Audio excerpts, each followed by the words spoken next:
Alaan mo! Blind Item News, DNB talked to Maritas in an exclusive interview about their biggest discovery about each other since sila na. Siyempre, proud ako sa girlfriend ko. Maalaga kasi siya. Ang na-discover ko sa kanya mula nung naging kami ay hindi siya papatalo. Lalaban at lalaban yan pag alam niyang tama siya. D shared, known to be an extra caring girlfriend. And B admitted her boyfriend is appreciative of her love. Vegas discovery ko, wala yung gustong gusto din niya na inaalagaan siya. Ganon, she added.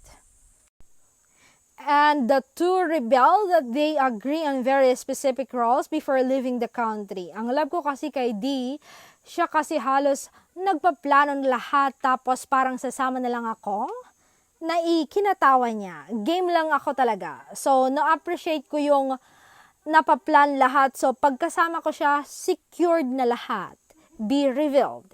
And D said that aside from seeing new things and going on a little adventures, he and his girlfriend also enjoy discovering new food together.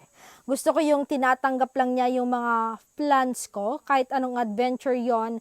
Foodie rin kasi kami, sobrang sarap. Yun rin yung pinagkakasundoan namin. He shared.